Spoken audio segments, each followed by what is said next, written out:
Hello and welcome to the World Wanderers podcast. I'm Ryan. I'm Amanda, and we're your hosts. And today we have another special episode for you. Yeah, we're talking to Hunter Stanford. And for those of you who have followed the podcast since its early days, birth, you could say, we talked to him, or Ryan rather talked to him in episode 51. Yeah, this past May. Yeah, and when Ryan talked to Hunter the first time, Hunter was down living in Bogota, Colombia. He'd just spent a month in Mexico. He was at the very start of... No, not the very start? No, because he traveled for 15 months. So May was like basically a halfway, more than halfway through his trip already. Oh, okay. My bad. 15 months. Wait, no, halfway, about halfway through his trip. Okay, so he'd gone from Mexico and through Central America, where he'd met a friend of ours from university, which is how we got connected with him, and then made it into Colombia.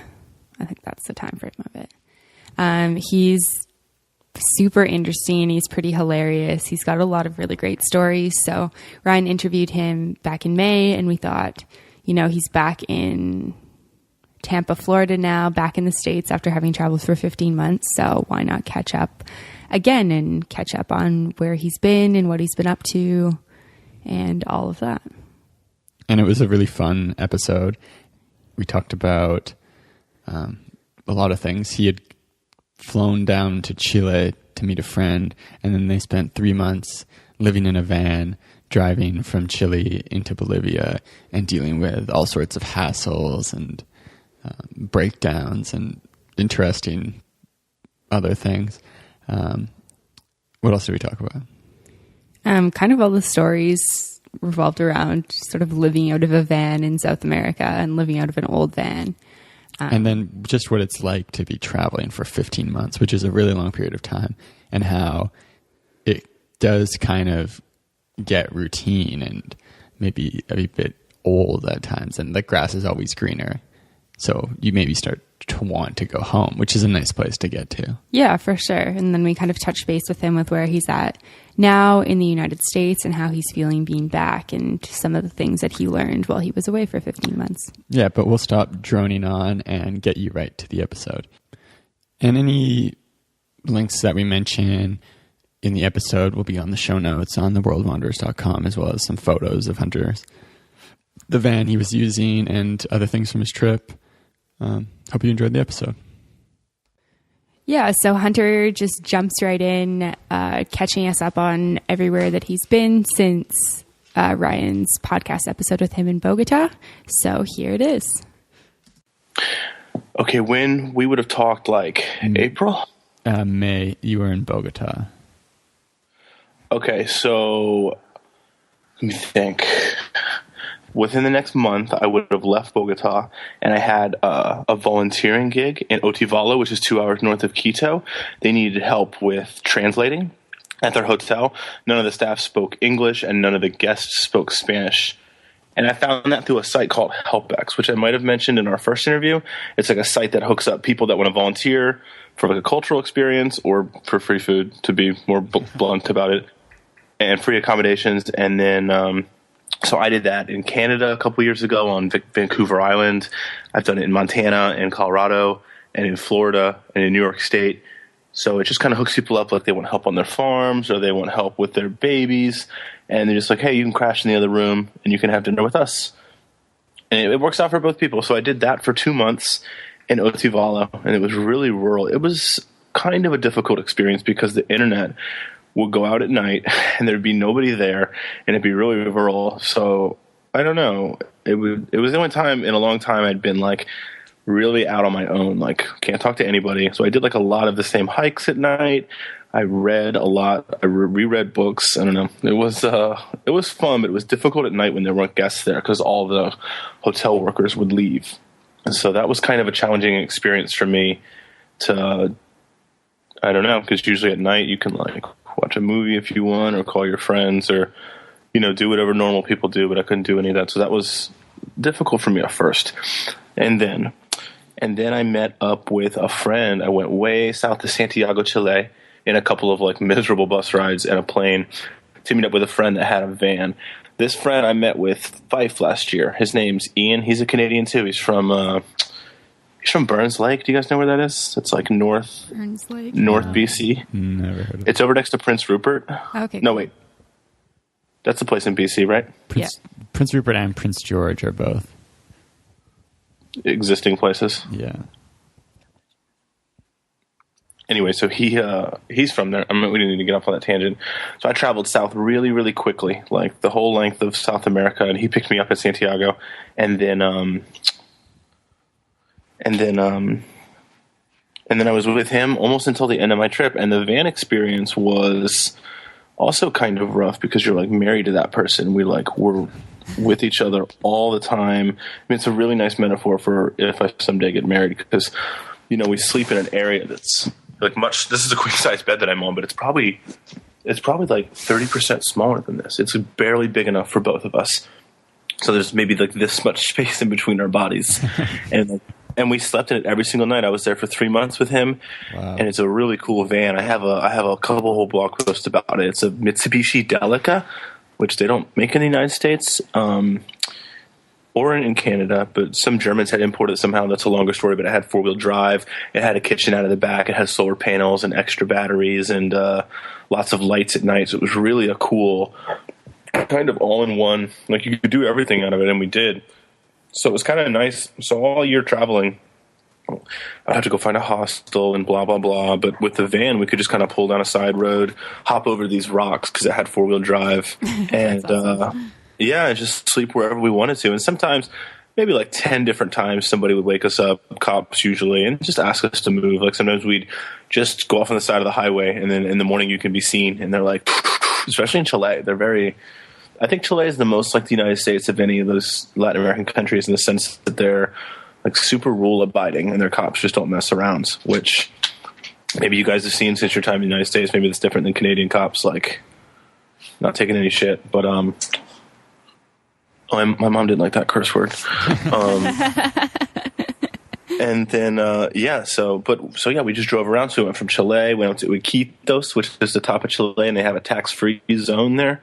So I think he bought like some new tires. It's like a whole area of the city. It's really cool. It's like its own, almost looks like a military base, minus the military stuff in the sense that it's everything's there, and sometimes people live there and don't ever leave because they like the tax haven. And there's cars you can buy tax-free, and you can keep them tax-free as long as you never leave the area. Wow. It's a pretty. Go ahead. It's like an area of a city, or yeah, it's like an area to the north of Iquitos. So I think those people can stay in Iquitos. They can leave the tax-free zone with their tax-free car, but they can't leave the city. So sometimes people just get like a minivan for their kids, and maybe they'll have like another car they travel out of town for, or maybe they just never leave. But I know that's a loophole that people do because I mean, if you buy a car for $40,000, you could be looking at several grand worth of taxes. So if you do it right, it's a nice loophole. But yeah, it's an area of the city. There's another one in the south of Chile, and I guess it kind of also reminds me of a military base because at least in the United States, if you get on military bases, are tax free as well. It's like anything you buy at a military base, if you can manage to get on, if you have a friend, is tax free. And so how many people lived in that city that you guys were staying in? Did you say it was which one? Iquitos? Iquitos, maybe half the size of Atlanta, 30%. So it's maybe 2 million people, 1 million people maybe. It's a pretty big city. Yeah, I would say it's like the third. Like Santiago's obviously your biggest. Antofagasta is another big city. So we made our way up, and then we encountered a lot of problems. So we broke down in San Pedro de Atacama, which is like right below Bolivia. And it's what people use to go into Bolivia, go into the salt flats, and then end up in a uni. It's like a big tourist traffic going through there because everyone wants to see the salt flats. So like we were going to leave, and there's a really big hill. Bolivia is much higher than Chile. And we would 3 separate times, we got stamped out of the country. We broke down on the way up the hill, and it's super rural. So you had to come back. So we'd come back into the country 2 hours later. Super embarrassing, and we get stamped back into the country, and then we would try and fix the van for the next week. We got stuck there for like 3. It was kind of miserable because it's just kind of a dumpy little touristy town. After like a day, you go. Yeah, we've been there. It's like not really worth it after like 2 days. You're like, okay, get me out of this place. Yeah. Okay. So cool. You've been there. Yeah. I mean, it's a cool place for a day, but so imagine 3 weeks where you think you're going to leave like the next day, every day, Yeah. you know? And the Wi-Fi sucks there too. I was so disappointed. Well, yeah. The Wi-Fi really sucks in Bolivia. Oh, that whole it's country has terrible. problems with that. Ian, my friend, was really savvy. Lucky enough, he's even more addicted to the internet than I am. So we were always connected without problems. But he would get a SIM card on his phone and then just connect it with, because we found out that the Wi-Fi signals at restaurants were kind of sketchy, but the signals with people's phones, and then he could project a network within the van, you know, like a router would do, and we would surf the internet. We would surf the internet that way. So that worked out better than like going to restaurants, because it would go out from like 1 to 5 p.m. Like, and you're like sitting like, your food's good, but I'm really here to use the internet, you know? Yeah. So what were some of the things that were happening with the van? Oh, I'm not very car savvy. So the first big thing that happened is I had a pothole, and there's like these, like, let me sit up, I can explain it. So you have the tire here, this is the tire, and there's like these two arms that go into it. They're called brake lever, I'll just call them arms. And I hit a pothole and the bottom arm broke, and it makes the wheel lean inwards. But what really makes, that's bad, but what really makes it bad is it severs the brake cable. And I didn't really know anything about brakes, which is freno in Espanol. I learned that quickly because we had to talk about brakes all the time. But like the brake cable is a pressurized liquid that goes through the car. So when the whole thing breaks, it loses pressure and you lose all of the brakes at once. Whoa. So we're like on the side of the highway and like hit this pothole, and the whole van leans forward and the brakes aren't working. Lucky enough, we were kind of like going up a hill instead of down one, and we kind of pulled off the side of the road. But that was outside of Iquitos, and we got towed in, and the guys totally ripped us off. What are you going to do? And then the next day, it broke down again, and they had like put on a cable wire that was too long and it had like ground up against the tire. We got really ripped off by these guys. We told some people the prices later, but this wasn't Iquitos. This was in between. And then after the Iquitos trip, we were in San Pedro de Atacama and had all those problems. So really, I don't have a good view of Chile, but it's not Chile's problem. I just like had lots of problems with the van there, and like don't ever want to go back because we just got stuck in a lot of towns and had a lot of van problems. So I really thought the van was going to be the best part of the trip, but in some ways it might have been the worst part of the trip. So you guys bought this van? Oh, hell no. I didn't do anything. That seems like such a nightmare. No, my friend, Ian, he's a BCer like you guys. Wait, are you guys from BC or Alberta? BC. I'm from Alberta. Okay. He's Canadian like you guys. He bought it in Uruguay so some Germans had bought it in BC and had driven it down like 2 years ago, and they like tricked it out, or however you want to, because it was way different. It like looked like it was from the past and the future at the same time somehow. Because it's a really old van, but it was like raised up and the tire wells were cut. It had really big. I'll send Ryan. I'll send you some pictures. Yeah, I'll It make looks sure really there's pictures on the show notes. really strange. It's just really tough looking. It looks like a big like armored caterpillar or something. But it still kind of looks And, pretty like compact at the same time from the photos. Yeah, and you can tell this. Yeah, you can tell there's like lots going on in there. Like I said, like somehow from the future, but also from the past at the same time. It was cool. What was my train of thought there before I jumped off on that? He was from Canada. I lost my asked train you of thought. if you bought it. Yeah, how the story of the van. Oh yeah. So the Germans brought it down, and so Ian really liked it because it was titled from BC, so he could drive it back home and sell it, which is what he was looking for. He was looking for a van that he could sell back home, and so he got it. So some Germans drove it down, sold it to some Swiss, and the Swiss sold it to Ian in Uruguay, like last May maybe. And then he drove with another friend of ours, and then when that friend left, I came down. So no.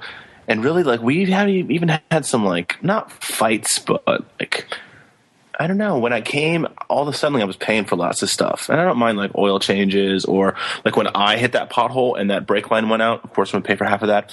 But then there's, like, some big internal stuff. And we had to have a conversation. And I had to kind of be a little blunt about it because, you know, he sells the van later and it's got, like, a new head gasket. The head gasket burst, which is something that has to do with something else that has to do with something else. We don't have to get into that. I don't really know what a head gasket is, but it's a really big deal. And we had to wait like 10 days while they ordered a part. But my point was, at the end, I was like, hey, man, I don't really feel like I should have to pay for this because, I don't know, when he sells the car, I'm not going to get a cut of it. So, no, I didn't buy the van, and I would never buy the van. It's just like so many problems were going on. It seems super, super stressful. So having like had that experience, would you recommend like other travelers to engage in that or to just take buses? Oh no, totally do it. So you know that you never need to do it again. I likened it to like going to my senior prom. I kind of like knew what I was getting myself into, and I knew it was going to be like, but you should do it once, because when else am I going to get in a van with somebody? And going, but you have to make sure that multiple times would be kind of awkward as well too. We're just looking back, like, yeah, that would be awkward. But what I meant is like, I don't need to go to multiple school dances. I didn't, at least, that like, one was enough. It was kind of like, but it was kind of fun. Anyway, maybe that was a lame metaphor, but yeah, people should do it. But people should also make sure that they get along with that person, because Ian and I are like super chill to like 10.5 or out of 10. But we still eventually got on each other's nerves. So if you like kind of don't like somebody, it's not, you're going to want, someone's going to murder the other person, like without question. So yeah, it was just hard. Talking about like the financial stuff in advance when you are kind of like sharing this asset, like making sure that you're on the same page about if something does go wrong and how and where that line's going to be drawn, like if I do something to the van, I'm going to pay for it. But these like big internal problems that have been building up for a long time, I don't know, and they're just expensive, and I don't really feel financially responsible. So that kind of came up suddenly and was like, wait, you're not? And I was like, no, I'm not, sorry. And so I don't know, we both, especially him, but he'll probably say the same thing about me, we both probably could have been better about just like saying stuff. It's really easy. We'd be like, I'm sitting here, he's sitting there while we're driving, and we're just like letting it boil, instead of just talking about it. Yeah, definitely. So is he still down in South America driving around? Well, so after I left, that initial friend that was with him went back, and then I saw that friend in Chicago last week, and he told me that Ian, I still need to reach out to Ian. I'll finish that story in a second, but we left on kind of a bad note. I need to reach out to him and like clear that air. But no, so I haven't talked to Ian since I left a month ago. But he told me that he's now going to sell it, which I'm disappointed, because he was going to take it all the way back to Canada from Uruguay, and that's like a really cool adventure. I think he's just kind of over it. Like I said, like every time something goes wrong, it like takes a little bit out of you. And of course you're dealing with all this in a different country. You're likely getting ripped off. No, I heard he's going to sell it, and I heard he actually already got a deposit for it and is driving back down to Patagonia and is going to sell it to somebody there. Oh, okay. And so how far north did you guys get together in it? We got to Santa Cruz, Bolivia together. Maybe that wasn't the most northern part, though. That's the biggest city on the east side of the country. Mm-hmm. And then I had drive through the salt flats. Yeah, we did. That was the coolest part. So we didn't have to like take any tours. And yeah, that's a really cool blog post that I have, that like Ian's on the back of the van, like riding it as we like shoot across these salt flats. And it's cool. You could bring it. You can bring it all the way up to like maximum speed, and then just like take your hand off the steering wheel and it starts to drift left, and then it drifts right, because there's nothing out there. I mean, have you guys been, I'm sure, because you've been to San Pedro? So we did that, one of the tours that left from San Pedro and then goes to Uyuni in Bolivia. Yeah, so I mean, we did the exact same thing, just in the van and not. So we met a lot of tour companies.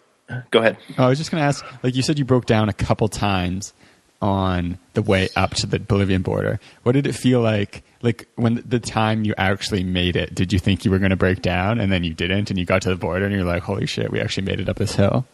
Well, so we had broken down the night before, and we came back. I was like, in my head, I was like, I got to go. Like, I've stayed long enough. I can't. My trip is only so long. And so I told him, I was like, hey, man, I'm going to go look at some salt flat tours just to like see what's up, and maybe we can meet in a uni in like a week. Because, I mean, at one point, I kind of felt bad about that, but I mean, I hung out a while.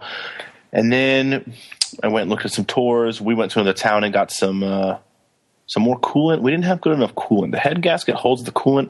I don't know if you guys know anything about cars. Coolant like keeps the air keeps the temperature of the engine low. It lowers the freezing point and raises the boiling point. Does that make sense? Yeah. It doesn't need to make sense, but that kept leaking, and like so we went to a town and got some really good coolant. And he's like, let's try it one more time in the morning, and I like was so sure we weren't going to make it. I was like, all right, let's just let Ian try this, and when we break down again, which we'll do in my head because my attitude was, shit, and but that's the time we made it. So when we were like finally going there, I didn't even think we were going to do it. I kept thinking we were going to break down any second, have to turn around just like the previous 3 times. So I was really just waiting for that. And then when we got back for the 4th time, I was like, sorry, man, I got to go. But then we made it. So it was kind of, I don't know. I was kind of surprised the whole time it was happening. Like when we were getting checked into Bolivia, I was like, wow, we're actually here. I didn't see that coming because we I don't know. We just think that the van didn't have it in it to go up that high. Ian had never taken it that high before. Because you guys remember, like, that climb you make outside of it's outside of San Pedro. You're climbing for like 2 hours, and it immediately goes, 20 degrees cooler, 30 degrees cooler. So yeah, it's freezing. It's a lot. The Bolivian border. So it's a lot on a van, but I don't know. We finally made it up there, and we chilled out in those lakes for a couple days. Really, we were just cold the whole time. I think we weren't ready. I didn't have a We big weren't jacket ready either, so you're not alone. It was like a wasteland, but I would think like the tour would help you guys out. Like maybe give you like a jacket or extra, or no, were you just miserable? No, the tours are really They're pretty shifty and like kind of sketchy for the most part, because they take you. Yeah. You buy with like a tour company in Chile, but then they can't actually. The tour companies from Bolivia don't operate in Chile, and the tour companies don't go the other way. So you go, like we booked a tour, and then they pick us up, we go to the border, and then we're on with like some other company, and they're like they just drop you with a Bolivian company, and then like we got fed like rice and hot dogs, and which is like, I mean, you're in like it's like crap food, and it's like I slept in like leggings and like track pants and 2 sweaters because it was so cold where we were staying.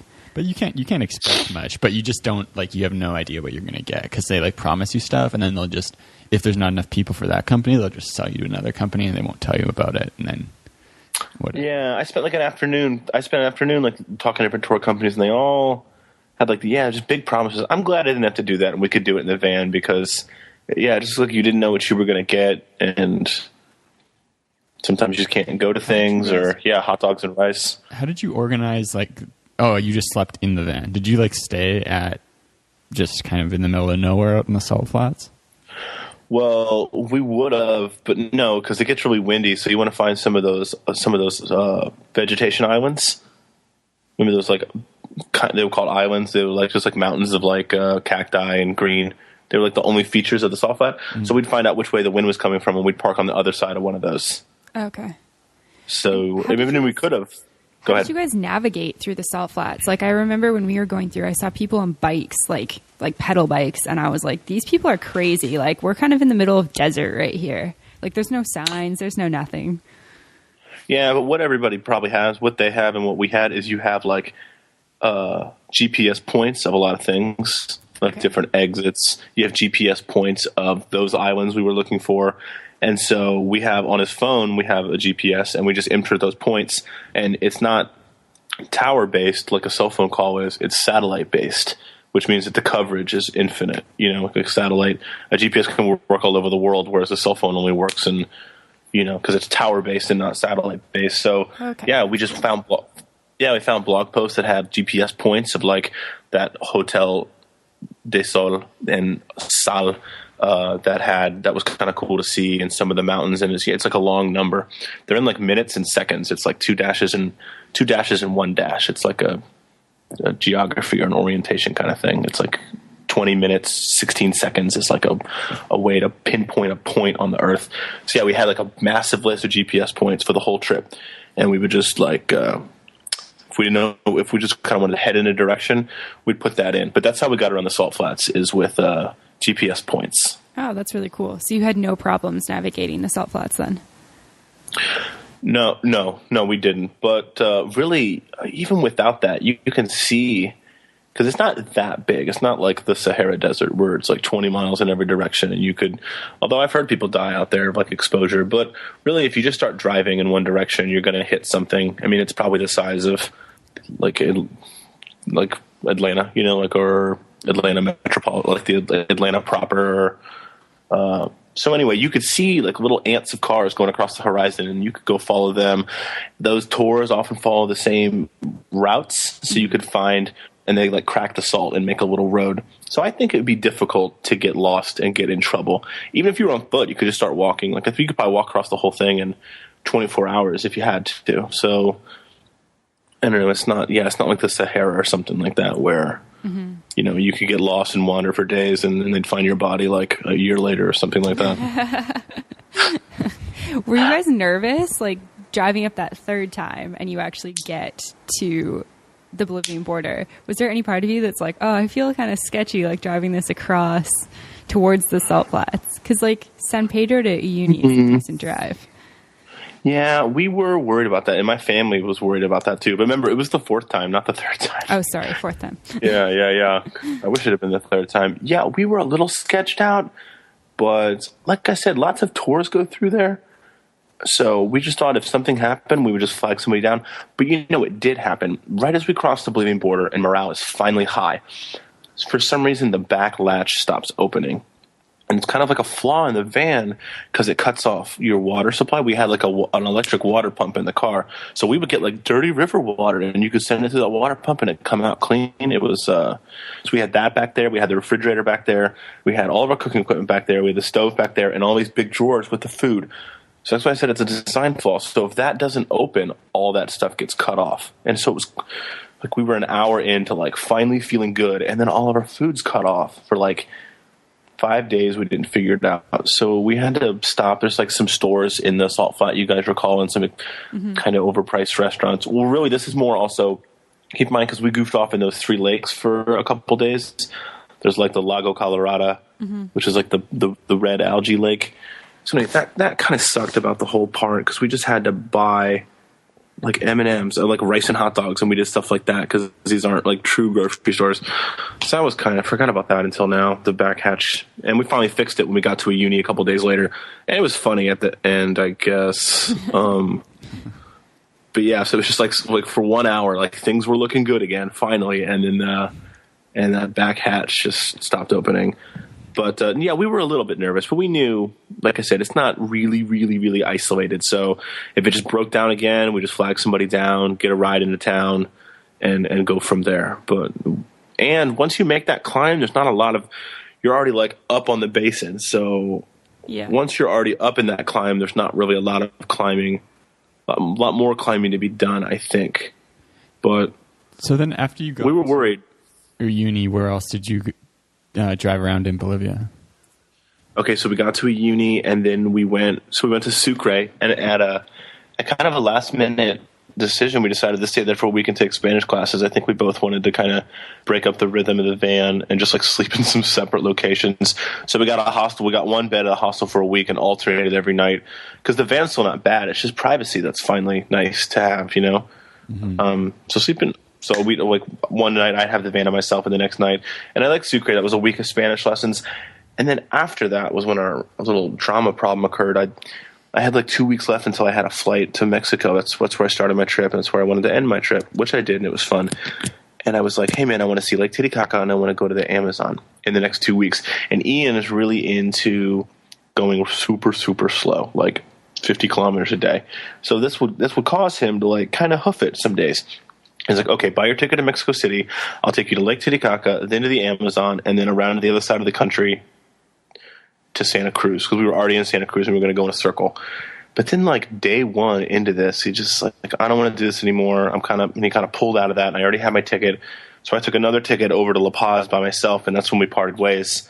And we kind of did it all in like one night. He was like, I don't want to take you there. I don't want to rush. He kind of a little bit went back on his word, whatever. And then right then I bought a ticket to La Paz, and then I went to Lake Titicaca. I actually never made it to the Amazon. It was a big storm. That kind of sucked. And then, I went to Mexico by myself. So I was kind of hoping we could spend those last 2 weeks together, kind of driving around the Amazon together. But he didn't want to go that soon. So, I just did my own thing and bought my own ticket, which I guess now that I tell that story doesn't sound like too much of a huff. But we haven't talked since I left. So we were kind of like, I don't know, just at the end of each other's limit. I think when the van vibe ended between us, so I think it was 2.5 months. That was a really good amount of time for how our friendships jived. Yeah, I mean that's a long time to be in that small space with another person. Like we rented a van in Australia and drove it for like 6 weeks, and sometimes we would just stop at hostels, and we could pay to park our van there, but then we could like use the facilities of the hostel, which was super nice because we're like, okay, we've seen each other for like how many hours now? Like we don't really have that much more to talk about. Yeah. And then like the showering's nice. I almost never showered, which is kind of gross. So, yeah, and the van was super, super filthy. That was something else I had kind of a hard time with. It was impossible to clean. It was like a small space and it would get cluttered like that. Like you'd clean it and you'd look over here and you'd look back and it'd be like cluttered again within 10 seconds. So, and we never found places to really shower. I guess we could have gone to hostels more. So I think I took 4 showers in 2 months. Wow. Did you have like body wipes or something? No, I bet you want me to say yes to make it less gross. But I don't know. You just like get into the vibe of the van. Everything's dirty. You're dirty. You don't even really notice anymore. So no, there were no body wipes. There was just waking up. Yeah, people think it's kind of gross. I can see the look on your face right now. But it's really it's like the energy, and you get into it, and everything's dirty, and I don't know. Maybe it's more of a boy thing than a girl thing. Yeah, especially I can see that in Bolivia too. Like, so northern Chile and Bolivia, it's so cold, and like I don't think I even thought about showering when we were on our salt flats thing. Yeah, I mean that is nice that we weren't getting like really sweaty all the time. I mean, I'm sure we still didn't smell like the greatest, but if you're not like getting really sweaty every day, that kind of helps, I guess. But yeah, we were lucky because it was winter down there. Because it's the hemispheres, the seasons are swapped. Did you guys have any issues with police while you were driving around? Just like I said, if we were sleeping somewhere we weren't supposed to, they would ask us to move, but they didn't really seem to care. We'd go through checkpoints, they'd look at our stuff, and that'd be that. Ian's really organized about like what he's supposed to have. I mean, it'd be stupid not to be because they ask you for your paperwork a lot, so you get caught right away if you didn't have your insurance and it wasn't titled in. If you just didn't jump through the necessary hoops. So no, the only problems with cops we had was when we were sleeping where we weren't supposed to, but they were always nice. Just like, you guys got to move. It was never like they wanted to look in it or anything like that. I think a lot of people do the van thing, so it's just like 2 more white dudes in a van, and they don't really care. So no, I mean, the Chilean police, like I was saying, were noticeably more legitimate than the rest of Latin American police, who were kind of just like can be bribed and blah blah blah. Yeah. But the Chilean police, the Carabineros or something like that, are really pretty serious. But no, everybody was nice. There weren't really a lot of, besides getting woken up when we were sleeping in areas we weren't supposed to. I can't even remember ever talking to any police officers except to ask like where do we need to go for this and that. Mm-hmm. And did you guys have problems like navigating through Chile, like where to go? Was there any issues driving? I think the only issues were like, where are we going to decide to go? Because neither of us are big plan makers, especially me. I hate making plans. And I was like, well, let's go in the van. We'll drive wherever we want. And that'll be fun. But then it got to be like, where are we going to go right now? So sometimes we would just pick a city, 300 miles away and start making our way there. Now, Ian had a smartphone the whole time, which I'm kind of anti-technology. I still have a dumb phone, actually, and I don't really like smartphones. So I was always trying to get him to put it away, and like, then you don't talk to people. Like, let's just go ask these people where we should go. He's like, no, man, I got my phone. I know where I'm going. So he's real savvy that way. So no, I don't think we got lost a couple of times, but with his smartphone, it kind of just, here's point A where you are, and here's point B where you want to go. And Chile has great highways, so. No, I mean, there was just problems deciding where we wanted to go. Once we decided, no, we didn't have any problems finding anything. That's awesome. And then so you flew back up to Mexico. And how much longer were you in Mexico before going back to the States? A month, which was maybe a little too much time for a city that I had started my trip in and spent 6 weeks in. So I hung out with a lot of my same friends and couch surfed a lot. But I kind of had already done everything. I maybe should have gone to a different city in Mexico for the whole time. I just wanted to see how Mexico City would have looked with like a more bilingual and worldly outlook, because I'd started my trip 16, I don't know, like 2 summers ago, and now could speak Spanish a lot better. So yeah, I flew from Santa Cruz to Mexico City maybe the first week of November or the last week of October. And then, I stayed there for 3 or 4 weeks. Then I went to Chicago to see a friend. And then, I got back last Tuesday, and that's the end of the trip. So how does it feel to be back home after such a long trip? Yeah, everybody asks me that. No different. I'm waiting for like the feeling to like hit me or something like that. But I don't know. I'm back. Sometimes I feel like it hasn't even been that long since I left. Like nothing's really changed. Yeah. That's like the weirdest thing coming home for me, like both times after big trips, is like I've had all these like crazy cool life experiences, and I'm like, guys, like I've done all this cool stuff. Like, why are you guys the same? Like, why is everything the same? Yeah, but I mean, maybe everybody thinks that everything else is the same and only they've changed, or so I don't know. Like, I wish I had more of a cool, mind-blowing description of how changed I feel. But I mean, I feel more self-confident, and obviously I can speak Spanish better, and I feel like traveling gave me a better idea of where I want to move next. But I don't know. It's really not that weird being back. I don't know. Maybe Mexico City was a cool place to go in between like Bolivia and the United States because it's modern and lots of people speak English and there's a subway.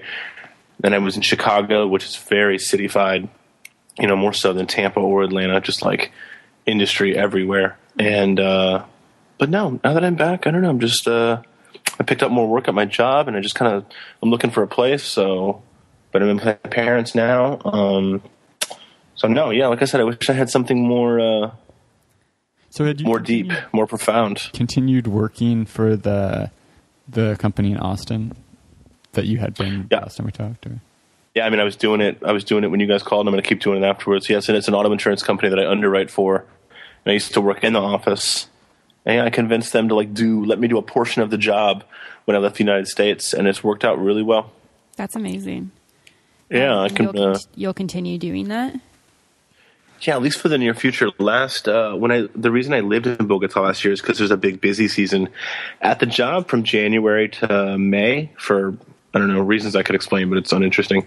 And you can work my point is you can work as much as you want. So I wanted to get an apartment with good Wi-Fi and work my butt off for 4 months and get my savings back up. So I'll at least do that through this summer, just because it's good money and it's easy and it's there. So yeah, I'll probably continue to do it probably for a while. I like it, and I like that I can maybe do a 6-month lease here in Tampa, and then this summer, I could go on another trip and just take my, take the laptop with me and keep working. So your location plan is to kind of stay in Tampa for half a year and then look for somewhere else to go? Maybe. At least the plan kind of ends at staying in Tampa for a half a year because I could be here for a while. I do kind of want to stay in one place for a while. I kind of miss having a bigger group of friends, seeing what people are doing on Friday nights. You don't get any of that while traveling. I mean, you can meet friends, but you don't have your social life, and you bike around and you see people you know. So I kind of want to stay and be more of a normal person for maybe the next whole year. That's just what I feel like. The idea of getting in a backpack and hostel jumping is painful to me right now. So maybe I'll be ready for that later. So yeah, maybe stay in Tampa for a whole year. Were you really ready to come home when you came home? I was really ready to come home 4 months before I came home. Okay. In the van, a month into the van, I started to kind of get over things cooking. You gotta jump through some hoops. You gotta take out the table. You gotta set up the stove. So it's you gotta set up your kitchen before you cook, and cooking's already such a chore. So I think somewhere during the van, I was I'm ready to go home. But I told myself when I left last August, 2 Augusts ago, that I was I'm going to go. I've been telling people the whole time, I'm probably going to go home next Christmas. So for some reason, I just wanted to, even though I'm home before Christmas, but I wanted to stick it out through the whole year. So yeah, I was ready to come home. The whole time I was in Mexico, I was why didn't I just go home? I don't know why I'm in Mexico right now. But I had fun. I'm glad I did it in retrospect. But yeah, I was ready to come home maybe the last 20% of the whole trip. Okay. Yeah, that's fair. I feel too that kind of makes a difference in terms of what coming home actually feels like. When you really want to come home as opposed to you're forced to come home? Yeah, I know for me coming back from South America, I was I could stay here for a couple more months if I had the funds and my health insurance wasn't about to expire and that sort of thing. So. And how long were you guys down there? 6 months. 6 months. Yeah, I think if you stay, sometime in the succeeding 6 months, you'd be okay, I'm over this. I'm ready to go home. Somewhere around right after the year mark, Yeah. Yeah. No, at least for me, I felt I was. Go ahead. I was going to say, you want to catch up with friends and people are making kind of these big life jumps that you want to be a part of or just do for yourself. You can only. Yeah. You start to feel you're spinning wheels while you're traveling. It's cool, but I'm not really building anything. I don't know. You're building these experiences, and that's cool. But I don't know. I kind of maybe it's the grass is always greener. Now that I'm back in Tampa, I'll start to get jealous of my traveling friends again. You just kind of have you kind of want what's not in front of you, kind of thing. Yeah. Yeah, that's fair for sure. Yeah, I think that's definitely like something I can relate to. But so did you feel like maybe it just like wasn't quite as fulfilling as it was at the start when you got towards the end? Maybe. I just think that I was doing all the same things. They just got old. Like, I was really tired of going to hostels and like having that same conversation with either a German, a Brit, or a Dane. You know, like likely they're from one of those three countries. Like, where are you from? What do you do? I don't know. Lots of like fleeting friendships. So yeah, definitely less fulfilling. But I guess if you just do anything for a while, it gets kind of, it gets kind of old, even no matter how fun it was at first. So yeah, it's interesting to think about like getting into too much of a routine while traveling, because it's like we've talked about how when you're at home and you never change things up, like routines can be really kind of like dangerous for your personal growth. But it's interesting to think about how, doing the same thing traveling can also kind of get you to that place as well. Yeah, because it seems so fun when you're like planning a trip. You're like, I'm going to go to all these cool hostels. I'm going to meet these cool international people.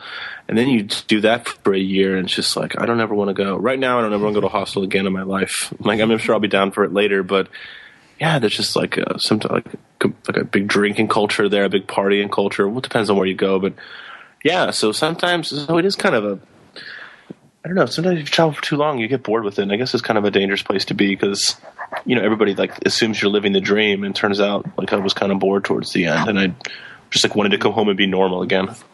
Yeah, no, that's definitely fair. Yeah, and it gives you like a whole new perspective on being home, because like if you had been home the whole time, you'd probably be like, bored and like, oh, this home thing sucks. Like I want to go to South America, but like now you have this ability to 30 pounds heavier and like still living with my parents. No, yeah, it's definitely good that I left, because now I never thought I would have wanted to live in Tampa. This is where I was raised, and now that I've been gone for a while, I'm like, this city has things to offer, and I want to be around my parents a lot more than I used to. When I was like moved out, I was like, fuck them, I'm going to Texas. I'm never coming back. I'll send a postcard once a decade or something like that. But now that I'm gone, like you learn to appreciate family more. So yeah, I definitely have an appreciation for where I'm from, because I was gone and like kind of yearned for it for a while. But yeah, if I had been in Tampa this whole time, oh my gosh, I'd be such a mess, like physically, emotionally, economically, everything, or financially. So yeah, it's definitely. Go ahead. I was just going to ask, like, if you like have a bit more detail on like why you think you're in like a healthier spot now. Okay, that's interesting. Well, I think that I feel like I can do more than I felt like I could do before, because I was really scared about going on this trip for no reason. Everybody listening should like just go on their trips. Like nothing bad's going to happen to you. But I was really afraid to go myself. So now that I've like done that, and it's like, hey, I went somewhere where I didn't speak the language, and I figured it out, and I made friends, and I moved around these huge like swaths of land in different areas. So now that I've done all that, and that's something that like not a lot of people are willing to do or even realize that they can do, because anybody can do it. But most people I meet, I tell them about it, they're like, wow, I could never do that, and I could never quit my job, and blah, blah, blah. So now that I've done all that, and it like wasn't that bad at all, it was super easy. That's why I'm saying anybody can do it. And so it kind of informs me that these other things that I want to do in my life that seem kind of scary probably also aren't. And you just need to just start it and just do it, and it's probably not going to be that bad, like a new career choice or a move to another state, or I don't know, like talking to that girl over there, like anything, it's probably, now that I've overcome that thing that I was so scared of, I was such a mess before I left on this trip, just like I went on the internet and read all these blogs about like terror stories that happened to people, and it wasn't a good idea, because I don't know, I feel like the worst things crop to the top of the internet. So I just think that now I feel like I can do do more things that I maybe thought I couldn't do before because I did this trip. That's awesome. Yeah, that's something that I've definitely noticed, especially going to places like Southeast Asia and South America, where you do get put out of your comfort zone quite a bit more regularly, and you get this feeling like, oh, I can really handle whatever is coming my way. Yeah, and like just ordering some food is all suddenly this huge chore when you grow up. It's like, hey, I want a burger and blah, blah, blah, blah, blah. You say it all in English. So yeah, I think for all of us, like overcoming this trip that you were maybe scared of, and you want to do this other thing in your life, and you're like, well, it's probably not going to be that bad because the trip wasn't that bad. Looking back on your trip now, what advice would you give to yourself when you were first about to start out and leave? Like maybe changing your routes, changing your plans, or just like kind of life advice?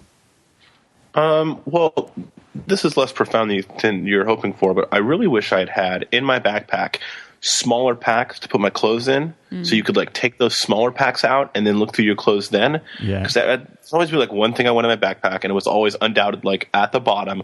So I'm like taking everything out of my backpack, and I get this one thing, and I'm putting it all back in my backpack. So, like I said, less profound than you were hoping. But the first thing off the top of my head is I wish I had smaller bags within my bag. Yeah, that's so I could great just like advice. there'd be like.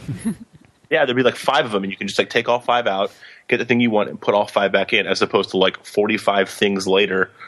It's so good to separate like your dirty clothes too from your clean clothes, because like something I didn't realize the first time we traveled, because I didn't have those packs, and the second time I did, is like you throw dirty, like wet, kind of damp clothes on top of your backpack, and then you open it up and everything stinks. Everything stinks, yeah. And then like your backpack stinks, and like that stays with the backpack, and yeah. So yeah, the separate packs, I really wish I had done. I guess I could have bought them. I don't know. The whole time I was just like, wish I had those, and that was as far as I took it. But as far as different route, I don't think it's anything. I mean, there was some things I did, like the van ended up not being as much fun as I had hoped. And but I don't know if I do. It all was like an awesome experience. And like, like I said, I was a little bored at that hotel gig for a little while, but I don't know. Sometimes I just when I talk about things, I can focus on the bad things, because at the hotel and in the van, tons of awesome things happened. So I don't know. Maybe I should have learned a little more Spanish before I left, but I speak well now, so it doesn't even really matter. I can't think of anything I would have changed. Like tons of stupid things happened, but nothing terrible happened. Of course not. I was never robbed or beaten up or scammed for tons and tons of money. So no, I don't think there's really just those little packs in my backpack. That's the only thing. Wish I had done that. And I wish I had advice. Yeah, and like there's so many of those stupid blogs that I followed before I left my trip, and none of them brought that up. They brought up like mosquito nets and like I don't know. I also wish I had, because I had to, when the screen shakes, I'm like shaking my computer to talk about the computer. Anyway, I wish I'd had a smaller, like a tablet or somehow to do my work on, because this computer was really bulky to carry around. And I guess, yeah, just not to bring a computer if you don't need it. I needed one to make money. So the whole time I was wishing I had like a Microsoft Surface with a little rubber keyboard. Because this MacBook, obviously you can't see my computer. I can like angle it down. Are you seeing it? Yeah. Looks dirty. Okay. Yeah, it is dirty. Now I'm getting all self-conscious. I'm not judging. Yeah. So I wish I'd had less stuff, but really I had less than everyone I met. I had like a 45-liter bag and a small backpack in the front, and I was always getting comments like, "Oh, that's all you travel with?" People have like 65. So I somehow wish I could have had less stuff, like picked like 3 T-shirts, a pair of shorts, and a pair of pants, and just worn them. Because I've read about people that travel with just like a regular backpack with like 1 pair of clothes. Somehow they get that done. So maybe less stuff, because I found it difficult to move around. I felt really exposed with all my like 2 backpacks on me.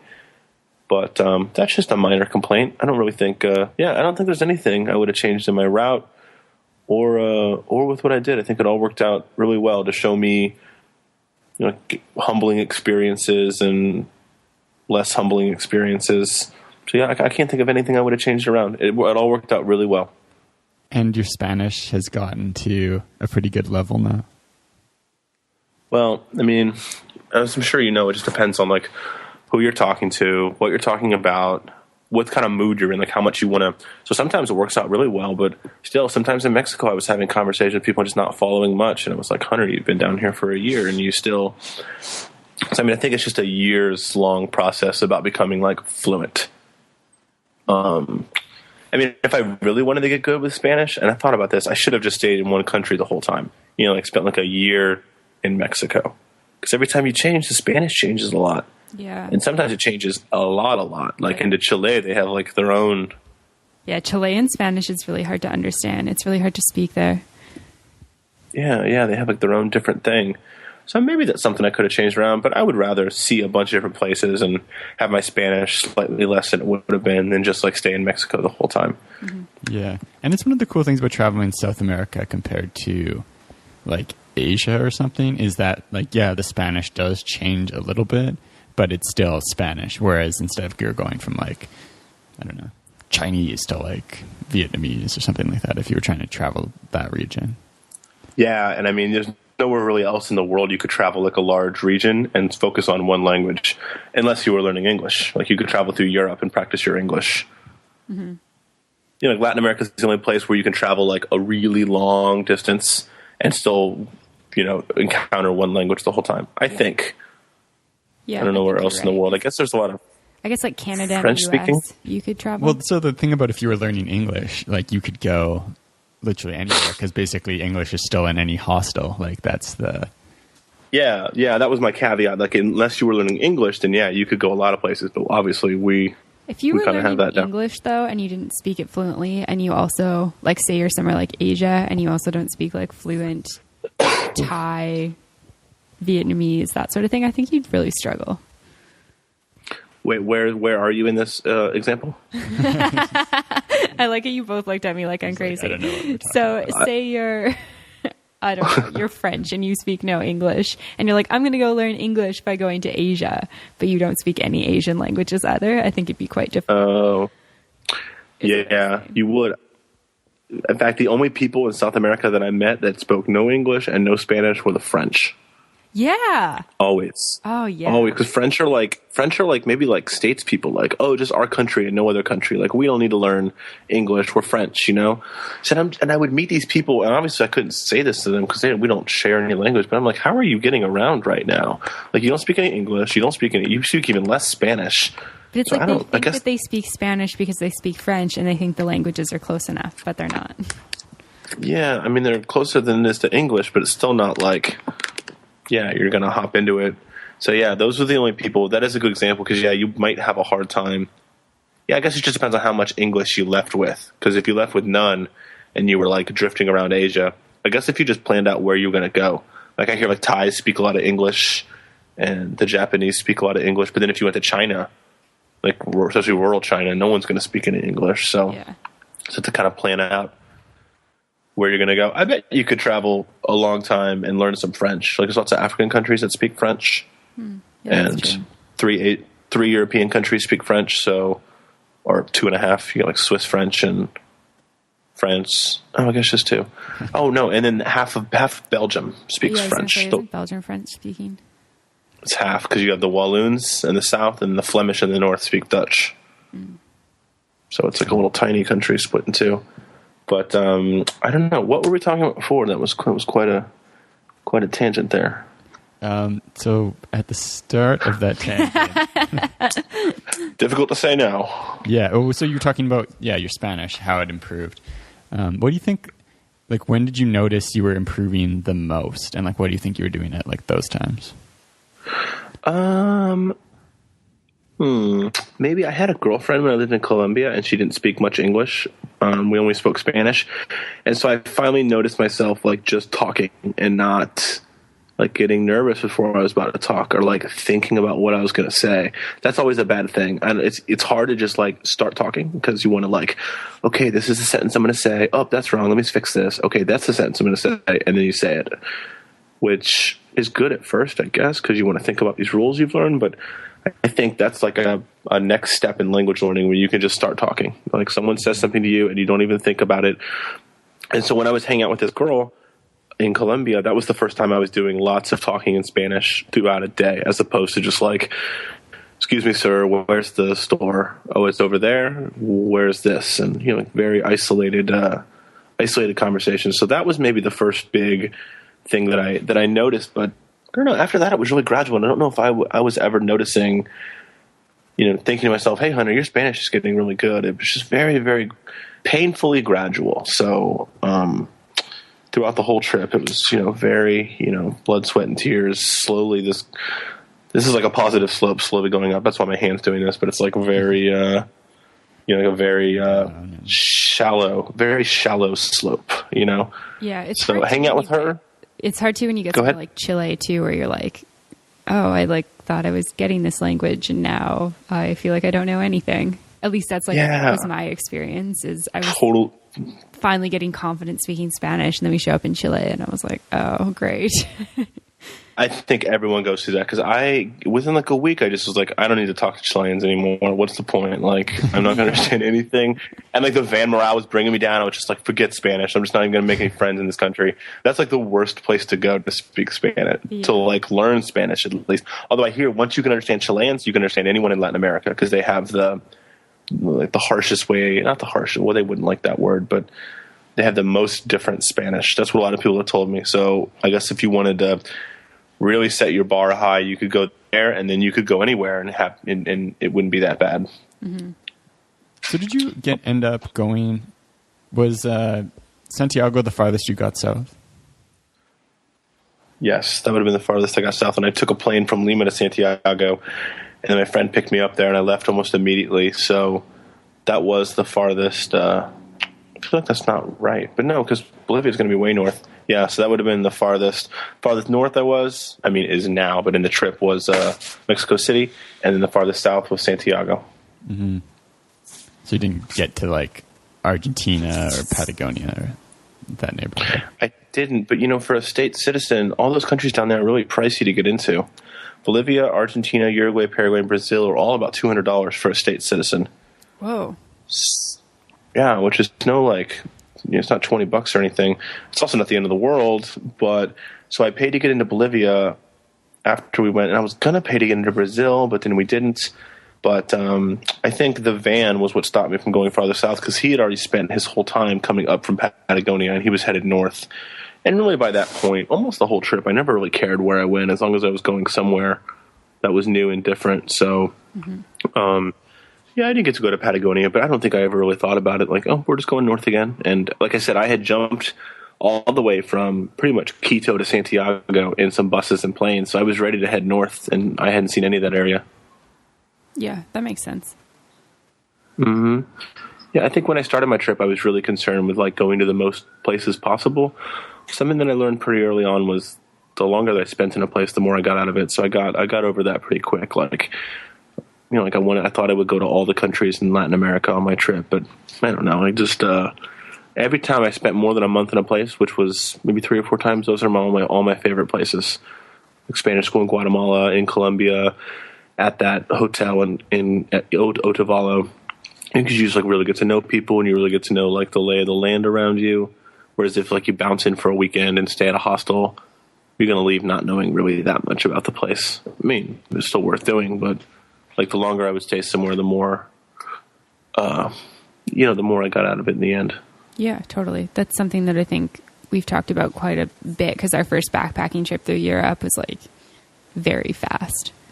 Like it was like 3 or 4 nights, maybe even 2 sometimes in places. So we were constantly moving, and you never really get like a feel for a city in 2 days because you spent the first day like feeling uncomfortable and not really knowing where you're going. And then the next day is kind of like a little bit less uncomfortable, but it's kind of, after the first week where you can dig in a little bit more. Yeah. But I mean, but then if you leave for like a month, you don't want to spend a month in one place. You want to, yeah, totally. So it's difficult to decide what you want to do. And most of the time people can't leave for a year or 6 months. So, you have to jump around to a lot of places just to make the trip seemingly worthwhile. I'm not sure. Maybe you would have a good time spending 3 weeks in one place, but to go all the way to Asia and see one place, I don't know. So it's difficult to say what's more fulfilling there. Did you find that working at that hotel was helpful for learning Spanish? Oh yeah, because I mean that's how you learn. You got to find a way to put yourself into a situation where you can't speak English. Because if you meet someone that speaks another language, but they speak your language a little better, that's what you're going to speak. Because it's just difficult to speak the other things. So with that girlfriend in Colombia, and then with that Otavalo gig, none of that staff spoke any English. They didn't even seem that interested in learning English. They were all kind of, like I said, it was very rural. So they were just kind of poor, and generally people that have money learn how to speak English because they can.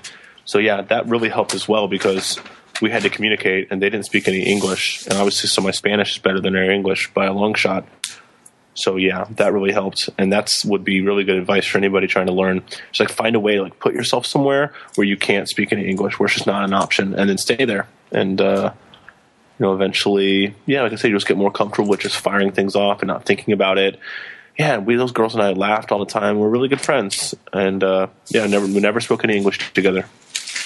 And Otavalo was like we went there, I think, and spent one night and checked out the market the next day and then left. But what was it like living there for a month? Well, I lived like 2 miles outside of the city, so it was in the middle of a dirt road. I had a good time there for a month. But like I said, I learned really, I got really good at entertaining myself, because there wasn't like a bar that I could go to. There's no guests there. So I had a good time there, but I think I had a good time outside of, it had nothing to do with Otavalo, me having a good time, because I really didn't even go to the city that much. I would drive the guests to the market on Saturday mornings, but it had more to do with just like reconnecting with nature a little more, being okay with 72 hours of no internet and just like finding something to do by yourself for the whole day. So I had a really good time there, but not due to Otavalo. But not that it was bad. It was like 4 miles outside of the town. So I only went in there when I had to like do stuff for the hotel, like buy groceries and stuff. Mm-hmm. Yeah, that's a pretty cool experience to have had. Yeah. Like I said, it was hard sometimes, but I think it's you go way outside of your comfort zone. Like, what am I going to do? It's like 6 p.m. I'm going to go to bed at midnight, and I have this book. Like I guess I'll just read it the whole time because there's nobody else here and there's no internet. And sometimes the power goes out and you light some candles. So it was really rural, and I don't know, you're really good at just going with the flow, because you have to. Because what am I going to do anyway?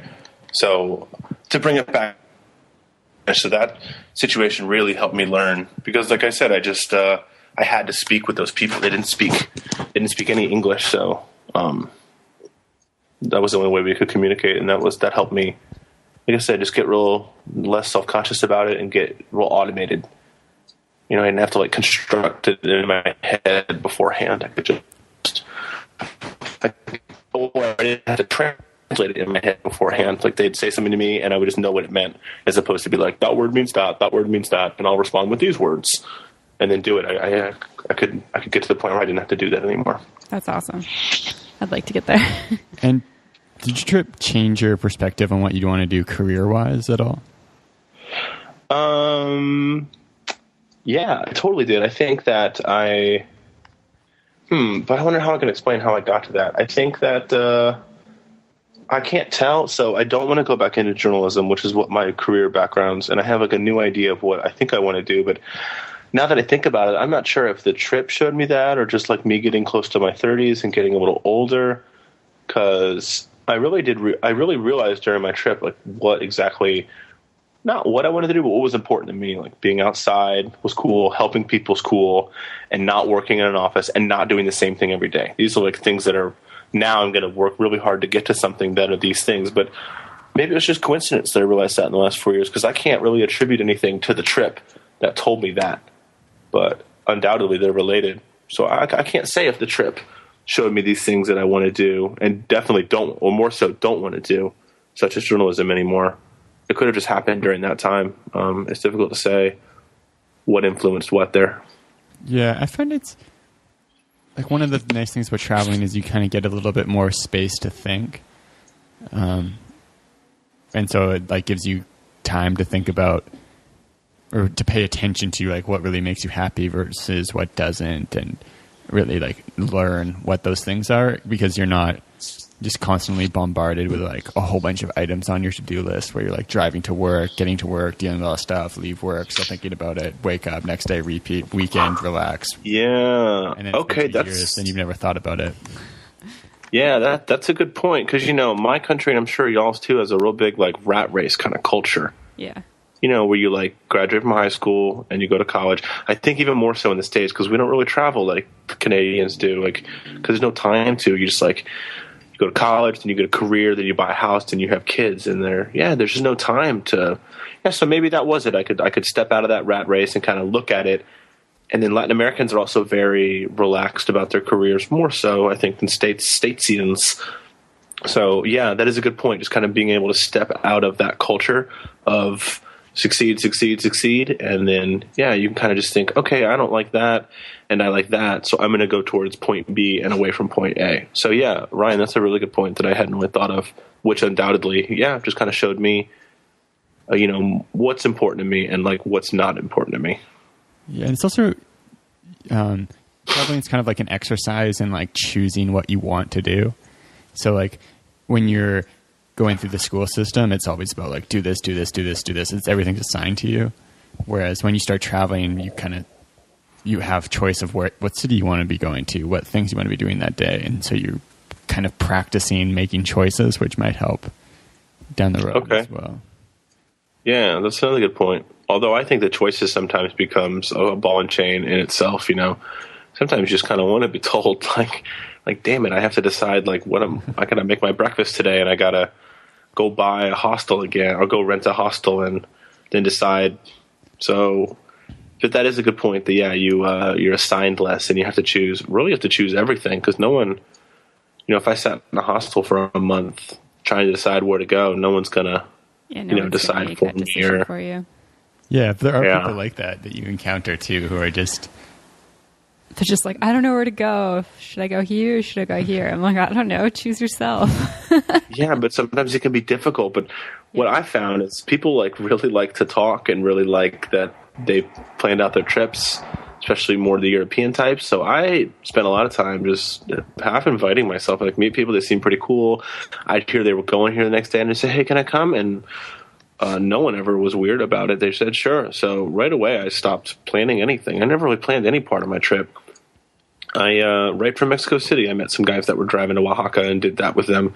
So I did a lot of mooching on other people's plans. Like, I don't really know where to go, but all these people were talking about this place. So I'm going to meet, a group of Germans that are going there. And sure enough, something like that would just happen. So I found I didn't have to plan too much because people really like to plan. They like those books that have, for every country and they go through them. And I let other people do the work for me in that regard. It's like outsourcing and then... Yeah, exactly. Because I hate planning. So I just want to kind of go somewhere sometimes. But I get kind of lazy with that aspect. But found that inviting myself in on other people's plans works out really well, at least in South America, at least in Latin America. People are generally like, sure, more the merrier. Like, you can come. Cool. So do you think as a solo traveler, it's like you usually have to take the initiative about asking and inviting yourself if you want to? Because I know a lot of people go solo traveling and they're like, oh yeah, I want to look for an opportunity to maybe like meet up with a couple of people and start traveling with them as we go. Yeah, I think you have to be kind of a little bit forward with it. I think maybe if I had gone in my early 20s, I would have had a hard time with it. But now I'm a little more sure of myself and a little more okay with possibly them saying no and what never actually happened. But so, yeah, and I also think it's I hear people talk about excuse me, people in the United States, and they have a quality of being very upfront and introducing themselves. So sometimes I'd be in a big group of people, like a big group of Germans, and I'd be like, okay, I need to say the first thing here or else no one's going to say anything to me. And they're not unfriendly. It's just maybe more of a slightly closed culture. I'm not sure. So you have to be, I would say you have to be definitely a little bit forward about it, but not that forward. Just make like a, kind of an interest that you want to go, or just say, can I come? I don't know. It's not, most of the time, the more people that come is more fun, but I definitely had to be a little forward about it and, just straight up invite myself sometimes. But like I said, it was never a problem, never an issue. And I rarely traveled by myself the whole time. I would fall in with groups. That's how I met Fife. I met him at Spanish school in Guatemala. And, it was really easy to follow people, but I did have to kind of, prod them a little bit into inviting me. Yeah, it's a cool practice in like becoming vulnerable, because I feel like, at least for me, like in my teens and early 20s, that's something that, I'd wait for my friends to invite me for dinner. I'd wait for my friends to do this. And now I'm like, oh, you guys are doing this? Like, is it cool if I join? Or yeah, because you might just get disappointed because it might have nothing to do with you. They might just forget to invite you. They might be like, oh yeah, Amanda, no, I don't really want her to come. Like, no one thinks that.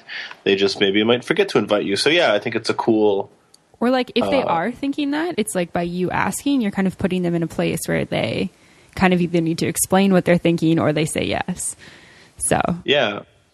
And then, when you're older, you're okay with, maybe they say no, or maybe they're like, oh yeah, it's just kind of us this night. You're like, okay, cool. Well, maybe next time. Mm-hmm. But at least you didn't like sit at home and wonder the whole time and, why didn't my friends? It's just more about like going out and getting what you want in life. And that's like a small little aspect of that whole theme. Like if you want to go with these people, just ask them if you can go. Because it might be cooler if they just invite you, but they might not. So it'd be cooler to actually go than to like be invited, Yeah, for sure.